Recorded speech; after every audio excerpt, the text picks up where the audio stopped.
Madame, Messieurs, bonsoir. Vous le savez, Jean-Pierre Bemba a été libéré provisoirement par la Cour pénale internationale. Il est libéré alors qu'on attend les élections dont la date a été fixée au 23 décembre 2018. La présidentielle, bien entendu. Jean-Pierre Bemba, vice-président de la République pendant la transition, candidat malheureux aux élections 2006. Est-ce que sa libération réconfigure l'espace politique congolais? Nous en parlons dans cette émission. Nous parlons également de ces tractations entre politiciens, les regroupements politiques qui naissent de gauche à droite. Il y a Ensemble qui a fait son meeting, il y a Félix Tshisekedi qui est en tournée à l'extérieur du pays, l'UDPS à l'intérieur, le PPRD fait la même chose. Est-ce que par rapport à la sortie de Jean-Pierre Bemba, on peut dire qu'il y aurait quelque chose qui se trame, qui s'ajouterait aux menaces extérieures des pays voisins? Y a-t-il un complot occidental contre la RDC? On en parle avec trois invités sur ce plateau. J'ai reçu pour vous Dr Seleyemba, bonsoir. Bonsoir. Dr Seleyemba, vous êtes porte-parole adjoint de l'UNC. Exact. Merci d'avoir accepté notre invitation. Également sur ce plateau, Monsieur Dieudonné Moïse, bonsoir. Bonsoir, monsieur. Dieudonné Moïse, vous êtes député national honoraire du PPRD, vous êtes membre du Conseil national du parti présidentiel, communicateur de la majorité présidentielle. Tout à fait. La majorité ne s'est pas muée dans le FCC. Non, la majorité présidentielle existe. Elle appartient au FCC. Il y a une sorte d'alliance entre le FCC et la majorité présidentielle. Merci. Et enfin, sur ce plateau, Isaac Bakoukou, bonsoir. Bonsoir. Isaac Bakoukou, vous êtes chargé des relations avec les partis politiques au PDC, un parti membre de Ensemble. G7. La plateforme G7 Ensemble. Ah, d'accord, ça fait beaucoup. Hein. PDC, G7, Ensemble. Merci. Également, alors nous commençons avec vous. Est-ce que, Dr Seleyemba, la libération de Jean-Pierre Bemba vous a surpris? Ça ne nous a pas surpris. Le président Vital Kamerhe l'a dit sur Top Congo. Il était déjà au courant et il suivait des pas à pas l'évolution à La Haye. C'est comme ça qu'il a tweeté la veille de sa sortie que demain sera un grand jour pour Jean-Pierre Bemba. Et à sa sortie, il était parmi les tout premiers à tweeter pour saluer, festoyer avec sa famille biologique et sa famille politique. De sa libération, pour nous, nous disons que c'est un acteur politique majeur qui viendra booster encore l'action de l'opposition pour voir finalement comment atterrir en douceur, si la majorité le voudra bien, et voir comment avoir l'alternance dans notre pays. Donc, nous saluons la sortie de Jean-Pierre Bemba. Qui vient mettre en difficulté votre candidat, Vital Kamerhe. La sortie de Jean-Pierre Bemba ne met pas en difficulté Vital Kamerhe, mais plutôt en difficulté la majorité présidentielle. C'est un signal fort contre Joseph Kabila qu'on est en train de lui dire par la communauté internationale. Je ne rappellerai pas les propos d'Herman Cohen que time is over and it must go. Nous pensons que le président de la République a bien perçu le message et la menace sur sa personne, et nous pensons que la majorité présidentielle fera bonne lecture de la situation sur terrain. L'UNC est calme, vous le savez aussi bien que nous étions déjà en odeur de sainteté avec le MLC bien avant. Merci. Même question, Dieudonné Moïse, vous êtes du PPRD. Y a-t-il une surprise au niveau du PPRD? On a vu la procureure de la Cour pénale internationale passer par Kinshasa et quelques jours après, Jean-Pierre Bemba sort. Je crois qu'il faut faire une lecture assez plus ou moins objective par rapport à cet événement, c'est-à-dire la libération de Jean-Pierre Bemba. Il est vrai que lorsqu'un compatriote recouvre sa liberté, tout naturellement en tant qu'humain, nous devons compatir, nous devons nous réjouir. Et la libération aujourd'hui de Jean-Pierre Bemba fait l'objet de la joie de ses membres proches, et des membres de sa famille et même des compatriotes comme Dieudonné Moïse. Mais je crois qu'il faut pousser le raisonnement jusque très loin au lieu de faire une affirmation comme quoi la majorité présidentielle serait en difficulté par rapport à cette libération. Non. Ce qui est vrai, c'est que Jean-Pierre Bemba n'a jamais été de la majorité présidentielle, et la majorité présidentielle entend présenter son seul candidat à l'élection présidentielle. C'est par contre là où il y a des multitudes de candidatures, je crois que les téléspectateurs comprennent ça facilement, c'est là où il y a une multitude de candidatures déjà prononcées, alors que certains étaient en train de faire des tournées en Europe et aux États-Unis d'Amérique pour essayer de concocter un plan commun pour avoir une candidature commune.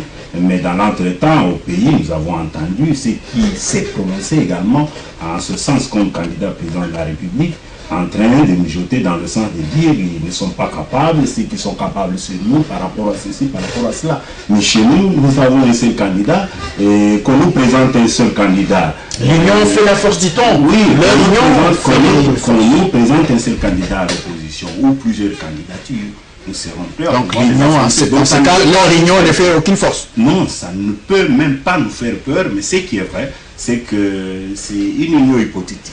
Parce que nous connaissons les uns et les autres. Hein, je connais plus ou moins tous ceux qui se sont déjà présentés comme candidats et je vous dis qu'arriver à une candidature commune, c'est encore un leurre, c'est encore un rêve. Mais il faut dire quelque chose, s'il vous plaît, c'est important, par rapport à la libération de Jean-Pierre Bemba. Ça n'a pas été une surprise ou ça a été une surprise, mais je crois que c'est à la fois une surprise et à la fois pas une surprise. Pas une surprise puisque nous connaissons comment les choses ont fonctionné.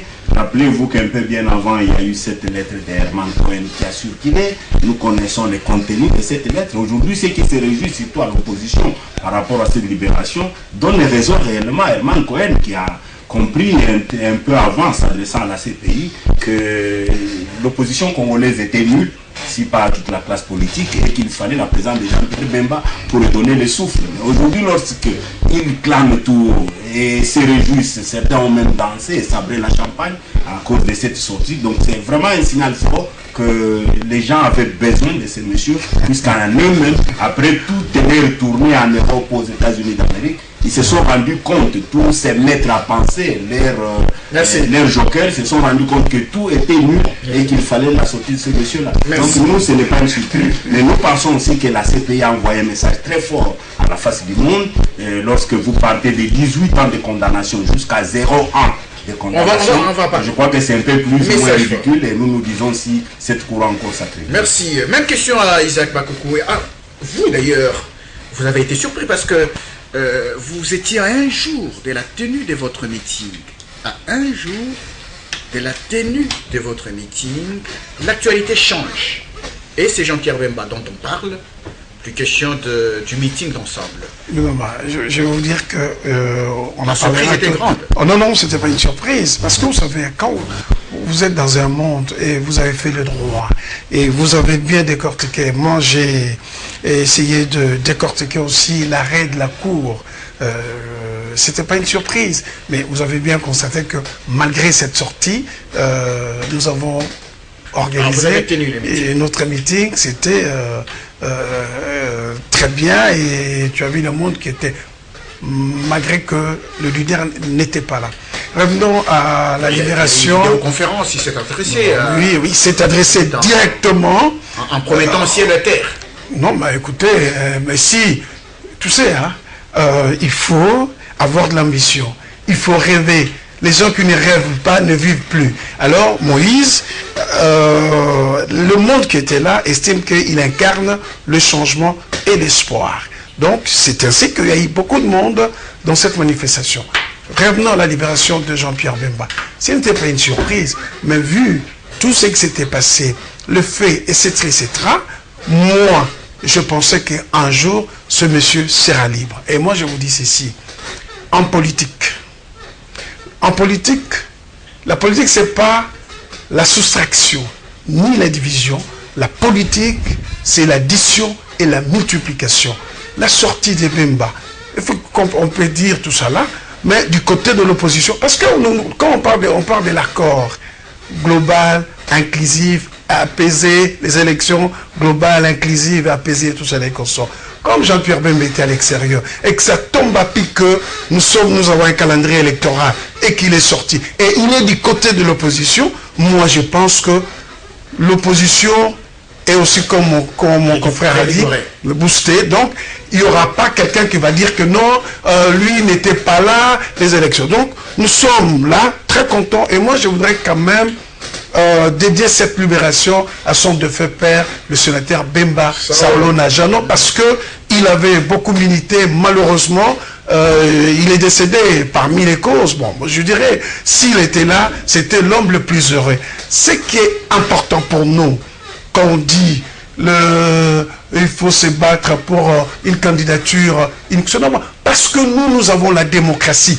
On laisse les gens s'exprimer. Même dans les vieilles démocraties, il y a des primaires aux États-Unis, en France. Pourquoi ils le font? C'est pour permettre aux gens de s'exprimer, mais ce sont les membres qui vont pouvoir trancher. Et voilà l'homme idéal qui peut faire quelque chose et nous allons tous les soutenir. Quand vous limitez la liberté des gens, je sais qu'au sein de la majorité présidentielle, il y a des gens qui sont ambitieux et qui s'estiment un jour, mais c'est-à-dire être candidat pour les élections en 2018, mais ils veulent maximiser leur chance de réussite. Voilà. Ils veulent avoir un candidat. Non, malheureusement, il faut passer au primaire.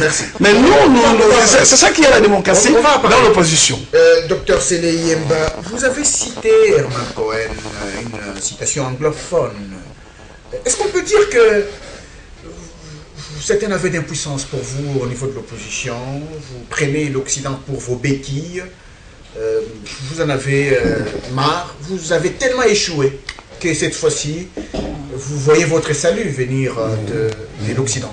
Non, c'est faux et archi faux. Si vous me permettez de rappeler l'histoire, c'est lui, Michel, qui a installé Joseph Kabila. Était-il de la communauté internationale de la Belgique ou pas? Ça, c'est des histoires. Ça, je ne sais pas, mais je vous prends. Je sais que vous le savez et ceux qui me suivent. Ça, je ne le sais pas. Oui, j'ai cité aussi lui, Michel. Je ne rappellerai pas ici l'historique, comment Joseph Kabila a été installé et il a été accepté à l'international. J'aimerais savoir, c'était aussi une phase tournée vers la communauté internationale ou pas? C'est à la population de juger les faits des uns et des autres. Ici, c'est le lieu pour nous de pouvoir rappeler encore au chef de l'État qu'il est grand temps pour qu'il puisse se ressaisir et prendre la bonne direction. Vous avez cité tantôt Herman Cohen. Je ne rappellerai pas ici que c'est lui qui a fait une lettre, ce n'était pas Ambroise, mais encore moins, à la CPI, et nous avons vu ce que ça donnait comme effet. Jean-Pierre Bemba a été libéré.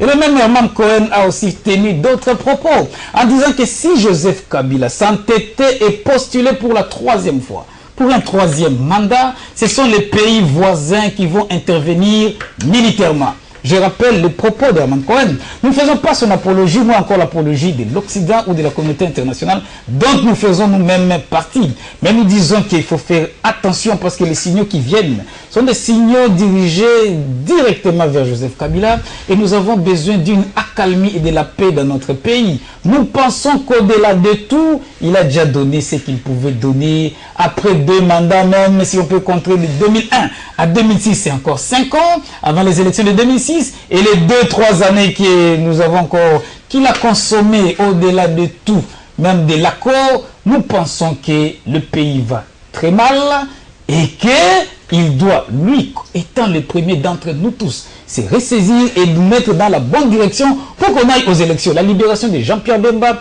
nous l'UNC, nous le peuple congolais, nous l'avons salué et nous estimons que ça va booster l'action de l'opposition et du peuple congolais dans avec une union hypothétique selon Dieudonné Moïse. J'ai suivi Dieudonné Moïse disant qu'il faudra qu'on leur offre une candidature commune. J'aimerais rappeler qu'en 2011, nous sommes partis aux élections avec la théorie de l'encerclement. Et c'est Étienne Tshisekedi qui avait gagné les élections. Kabila est président de la République. S'il est président, vous connaissez pas, c'est par quelle manière qu'il est. Je ne rappellerai pas le propos du cardinal Mosengo. Si le chef de l'État se sentait à l'aise avec ces résultats.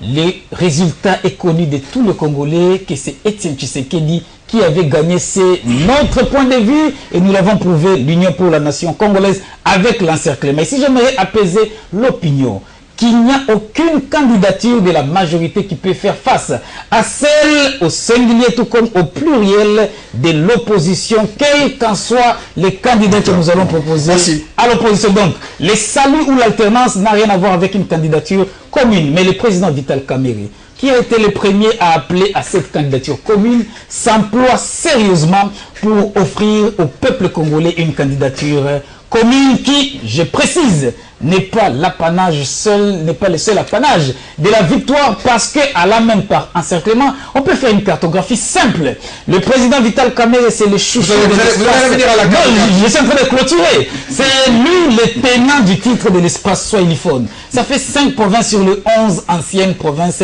par rapport à l'ancienne configuration. Jean-Pierre Bemba, c'est le roi de l'Ouest.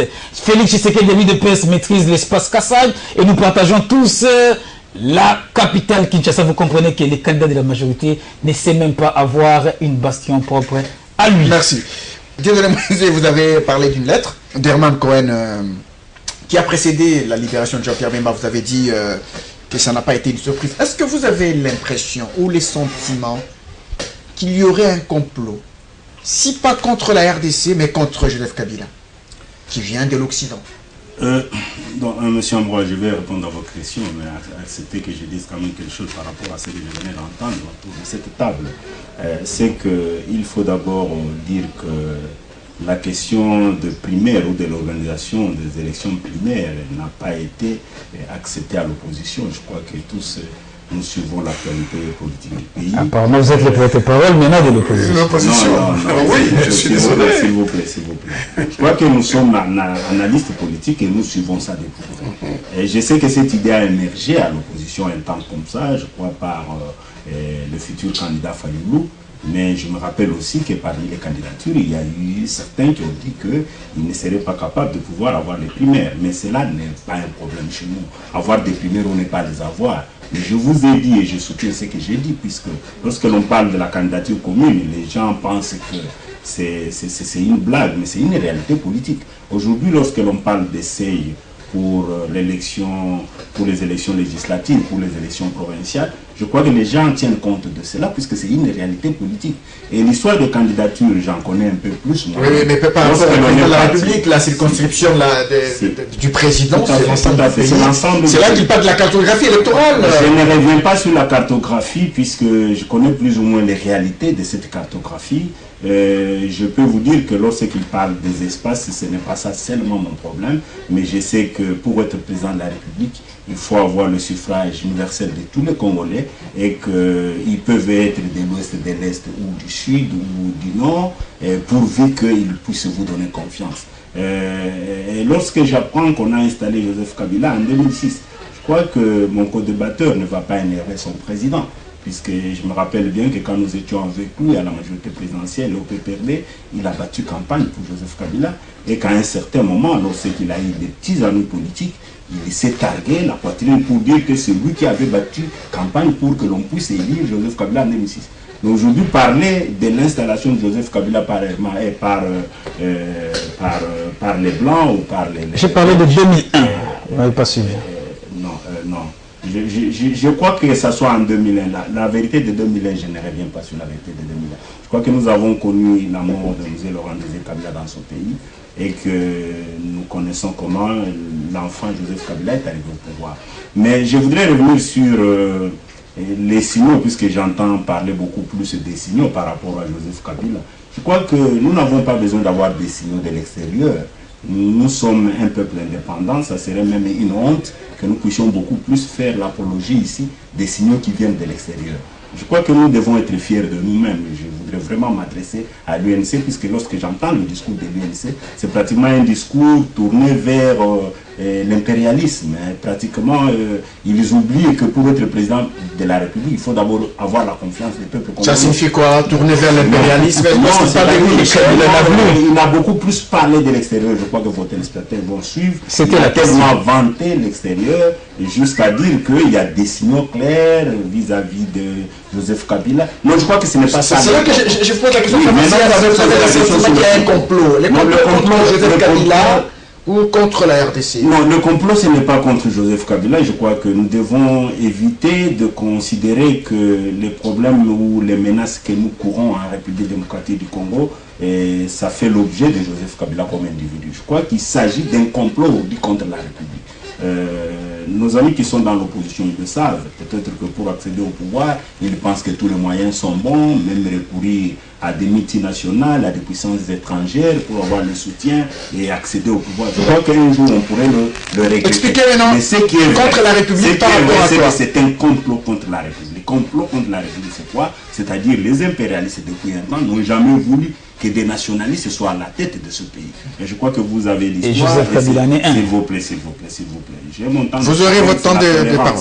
Hein, je crois que cette question, vous devez aussi l'avoir à lui ici. C'est la tolérance et je vous suis religieusement quand vous parlez.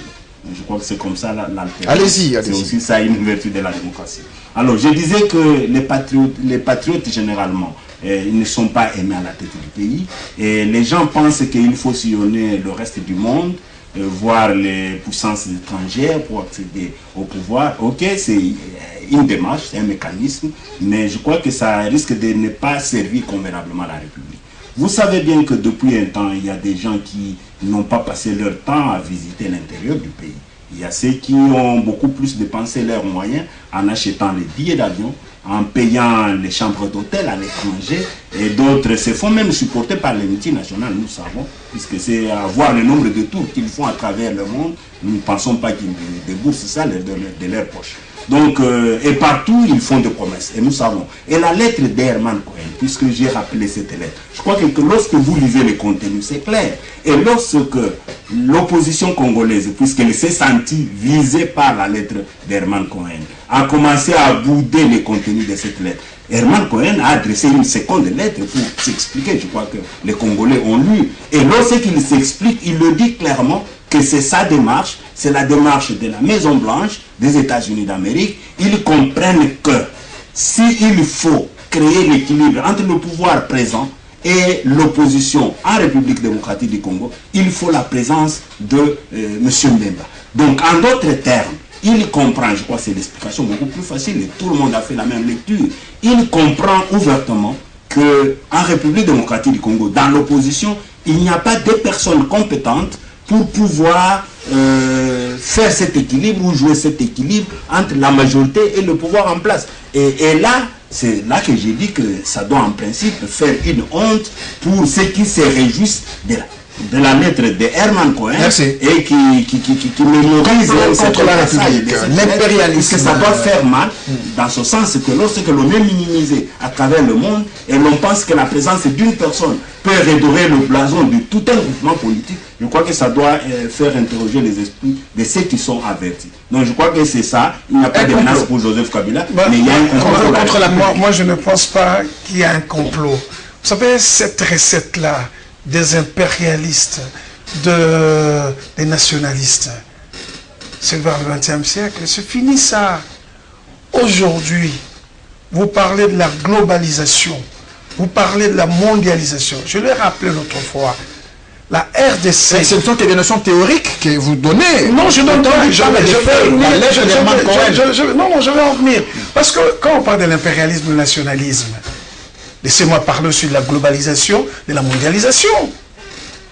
La RDC est membre des Nations Unies, est membre de l'Union africaine, est membre de la SADC, est membre de la CAC. Et qu'est-ce que vous pensez de toutes ces institutions? Il n'y a pas de charte. Ils parlent des impérialistes. Mais il y a des présidents de l'autre côté qui ont fait plusieurs années, qui ont changé la constitution. S'il vous plaît, chaque pays a sa spécificité. La RDC, c'est l'Europe de 12. Il n'y a pas à comparer avec le Rwanda. En termes de population, il n'y a pas à comparer avec le Congo-Brazzaville. Il n'y a pas à comparer avec l'Angola. Même l'Afrique du Sud. Il faut arrêter. Chaque pays a ses spécificités. Et le Congo a sa spécificité. Il est au cœur de l'Afrique centrale. Et toutes ces organisations que je citais, il n'y a pas de convention, il n'y a pas de l'impérialisme. En 98, disons en 97, qui avait amené les gens ici? Qui signe le contrat avec le multinational ici? C'est l'opposition. Dans le mine, le code minier modifié sur base de quoi? Alors, il faut qu'on arrête cette recette. Nous sommes un pays membre des Nations Unies. Nous avons des traités, des conventions que nous avions signés. Et vous savez, pourquoi nous avons été à Sun City? Il faut que les gens nous expliquent ça. Mais c'est parce qu'il y avait une crise de légitimité. Et Sun City a servi pour remettre la RDC dans la voie de la démocratie et de la légitimité du pouvoir. Nous avons eu... Vous n'avez peut-être pas les mêmes intérêts que l'Occident. Vous parlez des Sun City. Non, parce que c'est dans son impérialisme. Sun City, ce n'était pas signé par les impérialistes. S'il vous plaît. La Constitution n'a pas été votée lors du référendum par les impérialistes qu'ils prétendent dire. Le référendum pour la Constitution a été voté à 80% par les Congolais. Et cette même Constitution dit, lorsque vous faites 2 mandats, vous arrêtez et vous laissez la place aux autres. Il n'y a pas les complots, parce que si vous ne comprenez pas, il y a des victimes collatérales. Vous savez ce qui s'est passé au Rwanda en... Laissez-moi terminer. Non, au Rwanda en 94. Qui est des victimes? C'est le Congo jusqu'aujourd'hui. Et il y a des pays qui anticipent, qui ne veulent pas vivre ce que les Congo a vécu en 94 lorsqu'il y a eu génocide au Rwanda. Alors, il n'y a pas de complot.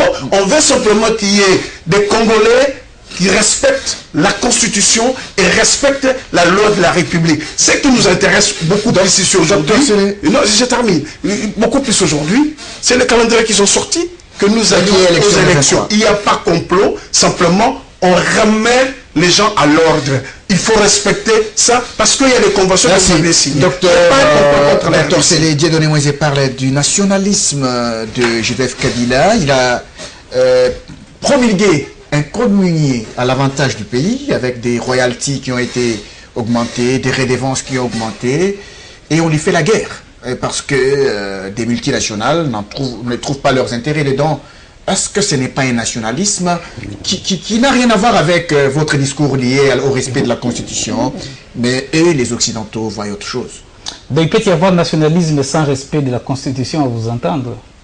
Joseph Kabila, je suis étonné qu'on les traite des nationalistes ou des patriotes. Je ne sais pas si nous parlons de même Joseph Kabila.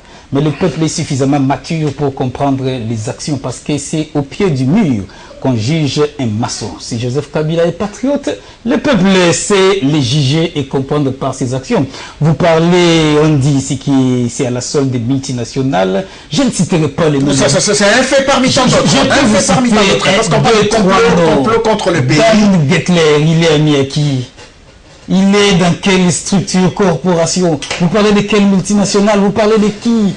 Vous voulez nous faire croire qu'il y a un complot contre la République? Faux et archi faux. S'il y a un complot peut-être face à Joseph Kabila, on n'a jamais reçu des humiliations de la part des chefs d'État nous entourant. C'est quand même regrettable quand nous disons que Museveni a traité Kabila d'un président inutile.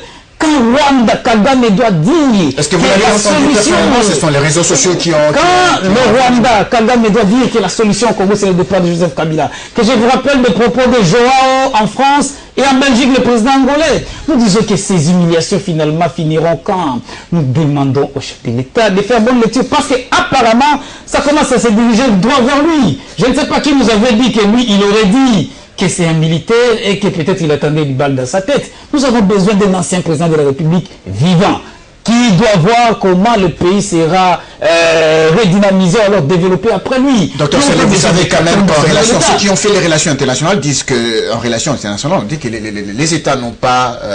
il n'y a pas d'état d'âme, il n'y a que les intérêts entre les États. Et quand vous voyez les États-Unis, la France, et les autres pays, et le Congo, vous pensez qu'ils parlent pour le respect de la Constitution? Mais monsieur Ambroise, qu'est-ce qui s'est passé pour qu'on parle du Congo à l'absence du Congo? Faiblesse de leadership ou quoi d'autre? Cette théorie que vous dites entre États, il n'y a que les intérêts. Apparemment, c'est aujourd'hui que la MP la prend. Quand ils accédaient au pouvoir, ils ne veulent pas que c'était sur base d'intérêt. Qu'on rappelle, l'AFDEL a été armé comment et arrivé jusqu'au sommet de l'État. Donc le fruit Joseph Kabila aujourd'hui, qui est un ancien de l'AFDEL. Nous ne voulons pas repasser l'histoire dans tous ses côtés et recoins. Nous disons qu'actuellement, nous avons besoin d'un processus électoral apaisé, qu'on voie comment nous pouvons offrir à notre peuple une alternance plutôt de qualité, où nous devons avoir tout le monde comme candidat sauf Joseph Kabila. Et heureusement que je suis face à Dieudonné Moïse. J'étais surpris sur Comweb. L'émission des Nations Odia, c'est lui qui soutient que Joseph Kabila peut se représenter pour Élisée Odia. Mais j'ai failli tomber de ma chaise. Je pouvais comprendre que dans chaque regroupement politique, il y a des troubadours. Mais Dieudonné Moïse, c'est quand même une intelligence. Comment il est tombé si bas jusqu'à vouloir défendre une troisième candidature de Joseph Kabila? Ça, ce n'est pas l'aimer. Et vous l'exposez. Et puis après, vous dites que vous ne l'attaquez pas implicitement. Je ne l'attaque pas. Parce que vous avez parlé du terme troubadour. Non, je n'ai pas parlé de lui. Dans chaque regroupement politique, il y a quand même des troubadours. Mais lui, c'est une intelligence. Il n'en est pas un. Je n'ai pas compris comment il est tombé dans ces trous-là jusqu'à vouloir donner encore envie au chef de l'État de se représenter. Mais quand le mal lui arrivera, peut-être Dieudonné, parce que c'est une intelligence, je suis en train de dire, il sera récupéré par le pouvoir qui va suivre, comme les Mobutistes d'hier ont été récupérés par Kabila aujourd'hui. On va donner la parole. On lui pose justement la question qui est venue de vous, parce que vous avez dit que le nationalisme n'est pas différent de respect de la Constitution. Donc on peut être nationaliste en respectant la Constitution. J'ai donné Moïse quand il a parlé de la théorie du troisième mandat. Et dans la Constitution, peut-être la théorie Mirindi, en quelque sorte. Je vais peut-être avoir un petit temps pour revenir sur cette théorie, puisque aujourd'hui, quand j'entends mon co-débatteur de l'UNC, il revient sur cette affirmation. Je crois que ça mérite que l'on donne une petite explication par rapport à cela. Mais pour revenir à ce que je venais d'entendre, la globalisation, la mondialisation, nous sommes tous d'accord, mais la mondialisation comme la globalisation n'enlève en rien la souveraineté à un pays. Donc, un pays qui est membre des Nations Unies, de la SADC ou de n'importe quelle organisation régionale ou internationale, ou même de l'Union africaine, reste un pays indépendant. Et toutes ces chartes reconnaissent l'indépendance et la souveraineté à tous ces pays membres. Donc, ça n'enlève en rien. Et lorsque nous parlons de l'impérialisme, réellement, il s'agit d'un concept qui existe et qui aujourd'hui est exploité en République du Congo. Il faut le savoir et il faut le reconnaître. Lorsque vous ne semblez pas le reconnaître, c'est que vous êtes en train de cracher même sur la mémoire de Patrice Emery Lumumba. Puisque nous connaissons ce qui se passe aujourd'hui. Et lorsque vous évoquez l'idée du code minier, et je crois que le mal aujourd'hui que nous sommes en train de connaître, c'est cela. C'est puisqu'il y a eu un code minier qui a été promulgué, qui a été révisé au Parlement et dans lequel beaucoup de multinationales, beaucoup de puissances étrangères comprennent qu'ils ne se retrouvent pas. Mais ce qui est important, c'est quoi? Est-ce qu'aujourd'hui, puisque nous parlons de l'alternance, puisque nous parlons des élections, nous parlons de l'accession au pouvoir, qu'il faut ne pas tenir compte des aspirations du peuple congolais? Je suis moi-même du Katanga, je sais ce qu'il faut, ce code minier. Peut-être que ceux qui sont d'ailleurs ne le comprennent pas. Il faut que l'on reconnaisse que la promulgation de ces codes miniers a été pratiquement comme une goutte qui a fait déborder le vase. Tous ceux qui murmuraient de ne pas vouloir voir Joseph Kabila à la tête de la République démocratique du Congo ont trouvé ça comme une occasion pour appuyer sur l'accélérateur, et les autres malheureusement... Et c'est seulement de la Constitution maintenant. Oui,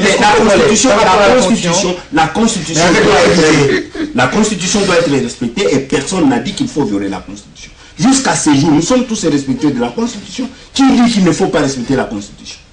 Personne ne le dit. Et lorsque j'entends parler de respect de loi, mais la Constitution c'est une de loi, et c'est la loi fondamentale. Nous la respectons.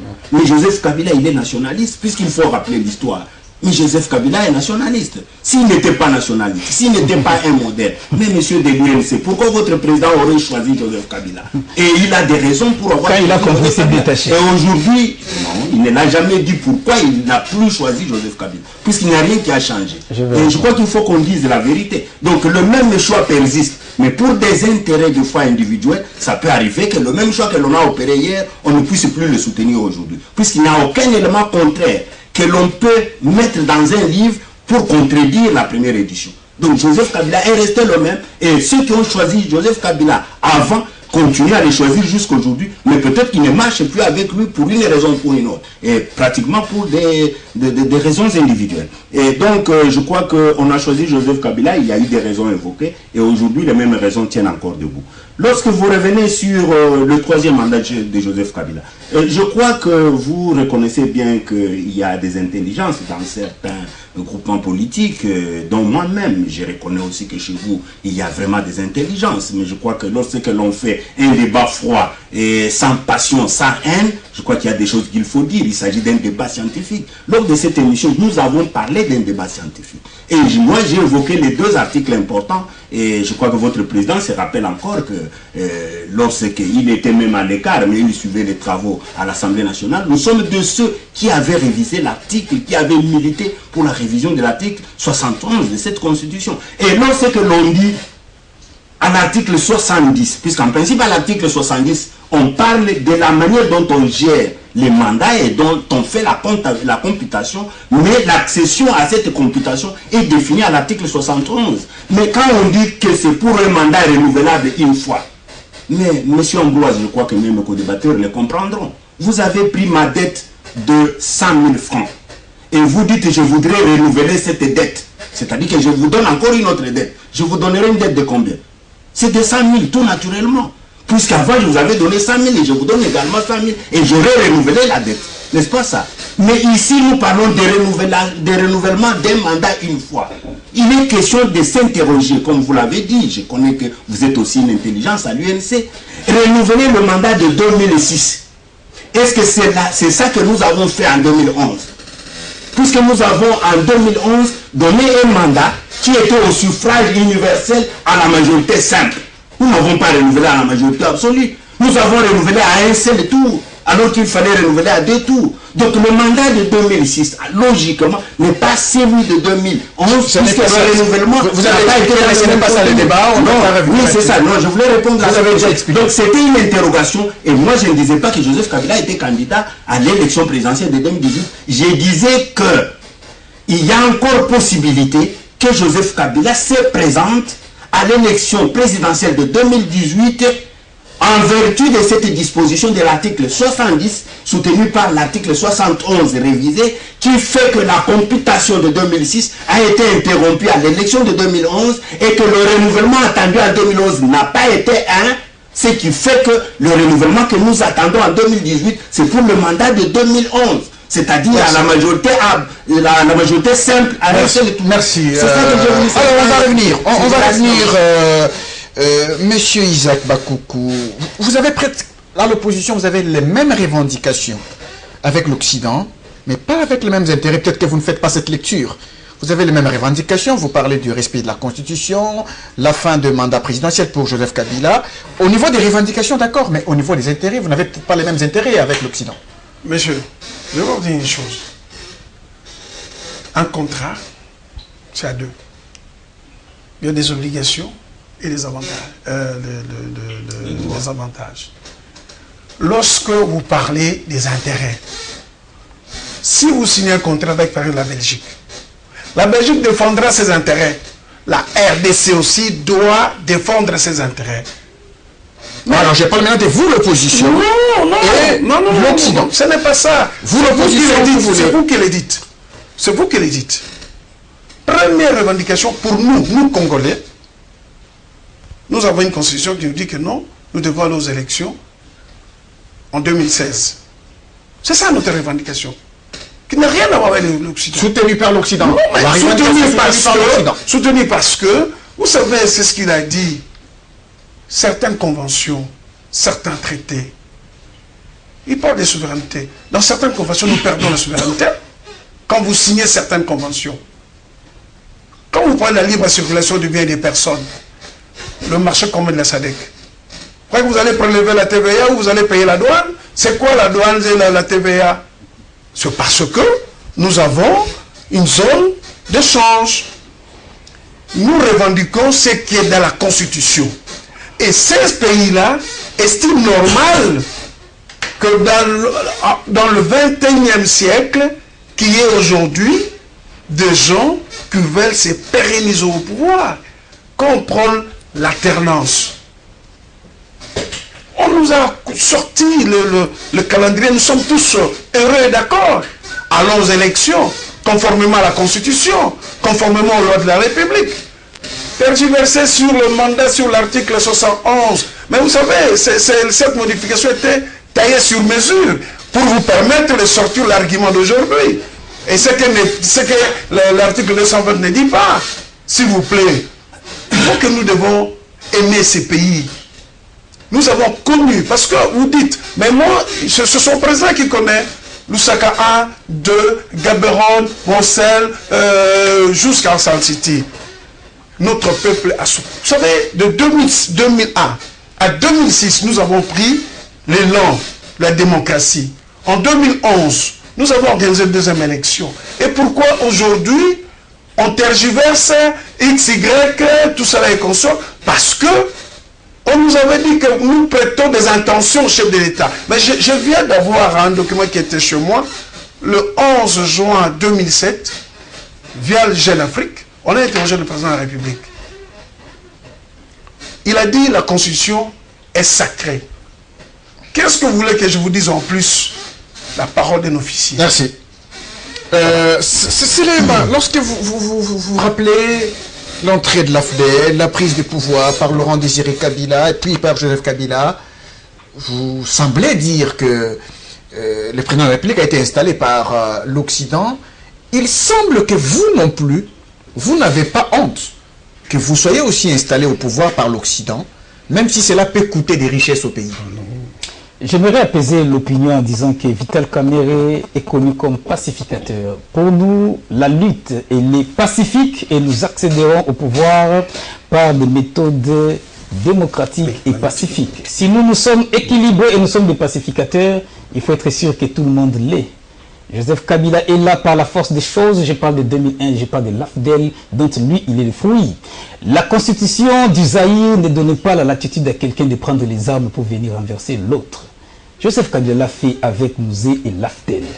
Quand nous disons qu'il ne faudra plus offrir ces spectacles macabres au peuple congolais, c'est parce que vouloir se cramponner commence à donner des idées et des velléités à certains. Oui, parce que vous ne semblez pas vous inquiéter de ce qui se passe en Occident, de tous les pays. Ne vous inquiétez pas parce que vous souhaitez aussi être installé comme ça. Non. Je venais de dire ici que pour nous, c'est la lutte démocratique.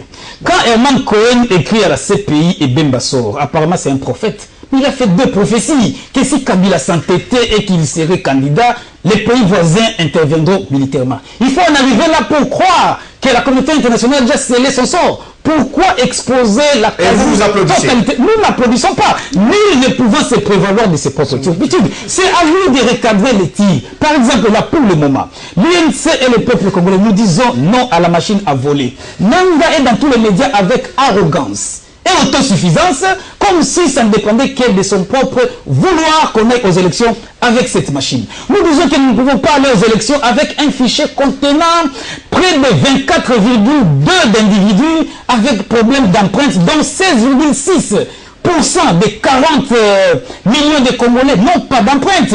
On nous apprend ici qu'ils sont peut-être dans des durs travaux et des travaux champêtres, jusqu'au point de manquer les 10 doigts ou les 10 empreintes. De qui voudrons-nous se moquer? Pas du peuple congolais. Pour nous, à l'UNC, ça ne passera pas. Nous disons qu'il faut aller aux élections dans de bonnes conditions. Les bonnes conditions pour nous supposent, sans Joseph Kabila comme candidat à sa propre succession, tout ce qu'il a dit, Dieudonné Moïse ici, c'est pour peut-être leur propre consommation. Ça ne passera pas et Joseph Kabila ne sera pas candidat. Nous allons nous y opposer avec la toute dernière énergie. 2. Nous irons aux élections sans la machine à voler. Parce que c'est une machine qui vole l'argent de la République, produite à 400, mais vouloir l'acheter à 1500, c'est connu de tous. Et Nanga l'a accepté quand il a reçu l'UNC dans ses manipulations. 3e élément, c'est une machine qui est prédisposée à voler les voix des Congolais. Mais nous devons aller dans un processus en nous entendant, nous tous, dans un match de football. Les règles sont préétablies et acceptées par tous. Ne pas venir nous faire avaliser des schémas, soi-disant parce que nous sommes l'organe organisationnel des élections. Ça ne va pas passer et il faut éviter. On termine avec vous, on fait signe qu'on a tellement débordé, on termine avec vous, mais je vous pose cette question quand même. Le 23 décembre 2018, il est programmé 3 scrutins. Le scrutin présidentiel, le scrutin législatif national et le scrutin législatif provincial. ce qui a changé en 2011 au niveau de la Constitution, c'était le mode de scrutin et non les suffrages. Les 3 scrutins programmés en 2018 vont s'accomplir au suffrage universel. Alors, comment vous osez dire que ce qui a changé peut permettre au chef de l'État de revenir? Non, non, je crois, je vais commencer par là parce que c'est important. Apparemment, vous ne m'avez pas compris. Et je parle du changement qui est intervenu à l'article 71 entre 2006 et 2011. Donc je ne parle, s'il vous plaît, tolérance. Et je ne parle que de l'unique élection. Je parle de l'élection présidentielle. Nous avons gardé le suffrage universel. Ça n'a pas changé.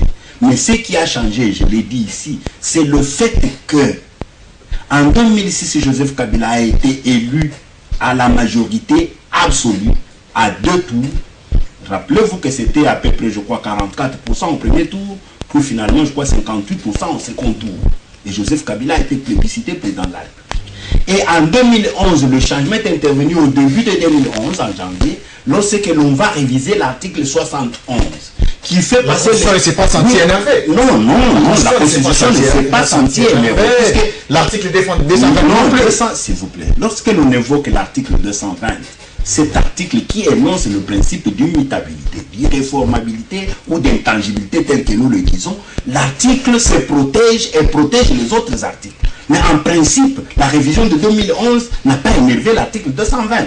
Mais il s'est fait simplement que l'élection du président de la République pour un deuxième mandat n'a pas pu renouveler le premier mandat. C'est ça le constat que nous faisons. C'est-à-dire qu'en 2011, on n'a pas pu renouveler le premier mandat de 2006, simplement puisque le suffrage est resté le même, mais la majorité qui est requise est passée de absolu à simple et le nombre de tours est passé de 2 à 1. Mais je reviens sur, et je crois que là c'est un débat, on peut revenir à un autre jour. Je reviens sur le calendrier électoral. Je suis vraiment d'accord et content, réjoui du fait que j'entends l'opposition saluer le calendrier électoral aujourd'hui. Mais ils vont se rappeler qu'il y a quelques mois qu'ils jetaient des tomates sur ce calendrier. Vous avez dit à 554, et la convention n'enlève pas à la souveraineté d'un pays. Lorsque l'on se met d'accord pour une convention ou pour la libre circulation, c'est le pays qui concède une partie de sa souveraineté, qui dit par exemple que pour telle part, je suis d'accord qu'il puisse y avoir libre circulation, mais la souveraineté reste, c'est-à-dire